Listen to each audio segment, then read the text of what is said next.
What is very striking about this film is that it gives the idea that Nelson Mandela was not as much decisive or as much influence as we led to believe. There are other important figures in the history that the documentaries made us aware about them. So I'm curious if you can say about this. No, the thing is that Mandela, of course, is very important, but the people have to know that Mandela wasn't alone. Wasn't alone.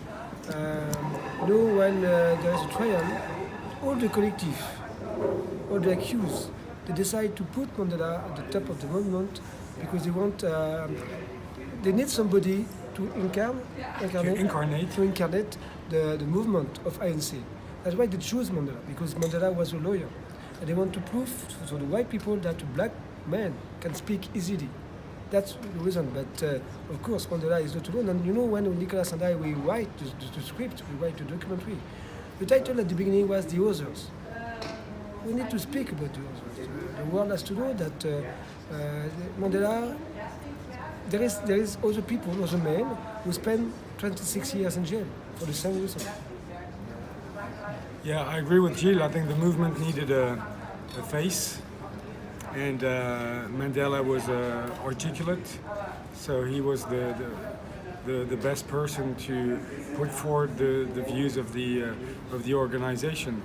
But many people were interviewed during the film, the lawyers and Mandela's comrades who are still alive told us that Nelson Mandela would never do anything without consulting Walter Sisulu, for instance, who was the accused number 2.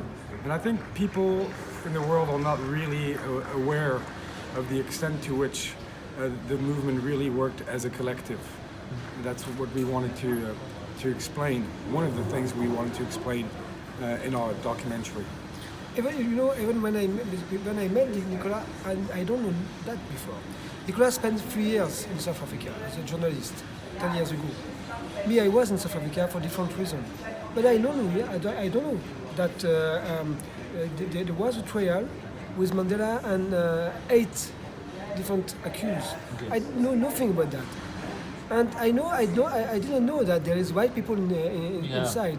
So that's why I think we need to know. We need to prove. We need to we need to know our collective is important sometimes. Yeah, because the fact that there were also white people involved gives this story a totally new color. It shows that it was not totally black and white. It was a gray zone, if you can say, involved. And there were also discussions about the female, which they never heard about this before in this story. Well, yeah, I think white people were involved in the struggle against apartheid. And again, I mean, I met people in France who have university degrees, who are journalists, who are well informed about many things, and they didn't know that there were white people in the struggle. So, I mean, yeah, I think it's important. And they didn't know there were Indian people in the struggle, and they didn't know that there were colored people in the struggle. By colored, I don't mean black. I mean colored people who were very numerous in the south of the country. And there were women involved. Is that's what your question? It's important. Well, we interviewed the women because they were Winnie Mandela, for instance. She was the wife of Nelson Mandela. Tony Strasberg, who was the daughter of accused number 6. Sylvia Beam, who was the fiancée of Amin Kathrada. We interviewed them because they witnessed the trial, and because they were themselves militants. Winnie Mandela ended up spending a lot of time in prison, including in solitary confinement, and she was tortured, and she almost committed suicide. Sylvia Neem also spent three years in prison, and she also considered committing suicide. The way she didn't do it because she told herself, I'll do it tomorrow. And I think, so they deserve to have a say in a film about the Ravonia trial. And also, we wanted to interview them because it's important to interview members of the family. Because when people, get involved to that extent, family members suffer a lot. And you just mentioned that the organization itself somehow create the myth of Mandela, but trial name was Mandela and others versus State. So it seems that State was also involved in the creation of this myth. So I'm just curious if you have something to say. Yes, to a certain extent, the apartheid government shot itself in the foot with this trial for two reasons. The first reason is that with the official title of the court case, it's called The State Against Nelson Mandela and the Others. The Others is very reductive. Yeah. So they're contributing to, in fact, reinforcing Nelson Mandela's status as leader.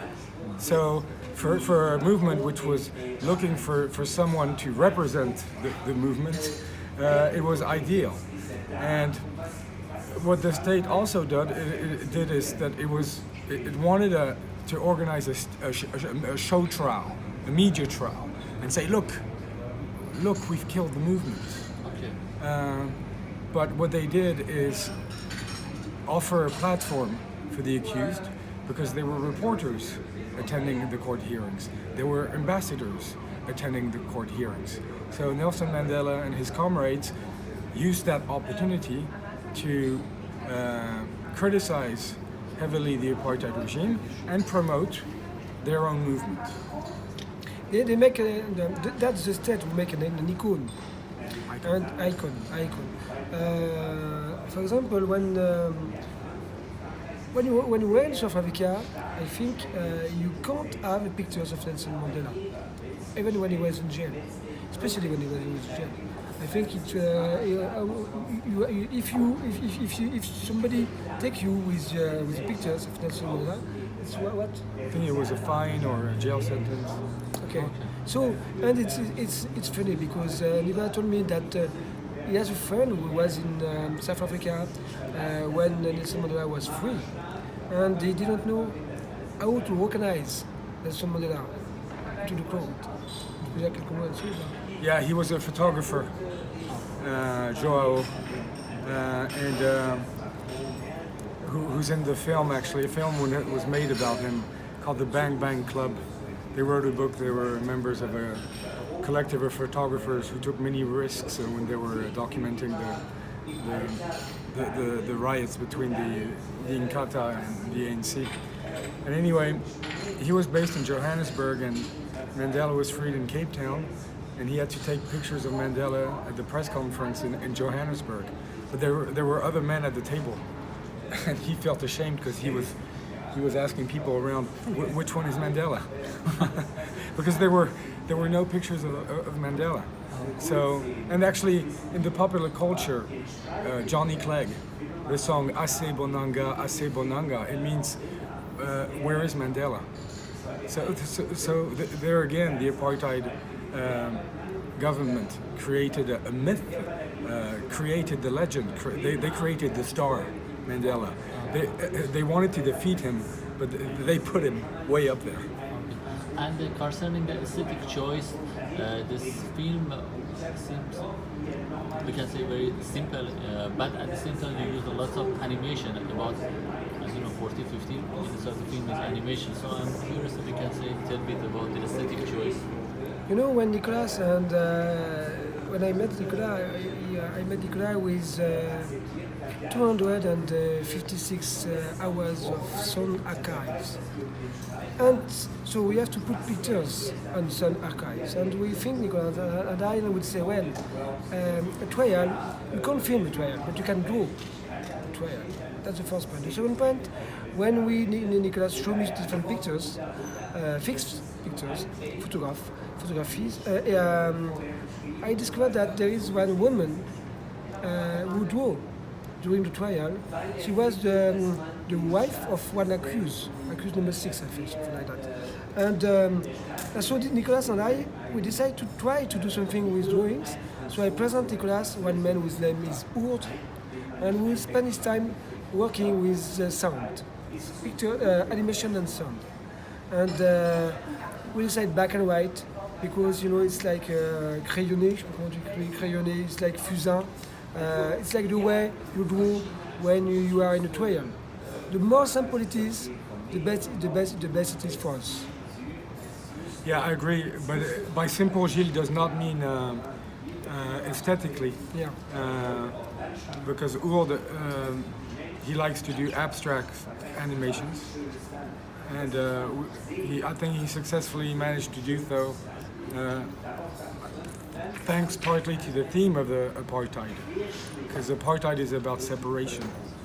It's about separating people. It's about separating differences.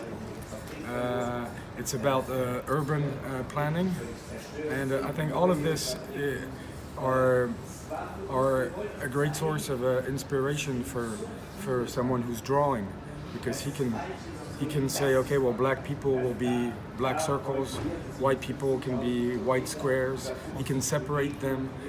It's a good starting point for an artist for inspiration. And there is another point when we write. It's 40 minutes. The film is 1 hour 40, and you have 40 minutes of drawings, nearly 50-50. But when Nicolas and we ask Ourde to draw, we always ask him to be careful about the sound. It's not cartoons. We don't want cartoons.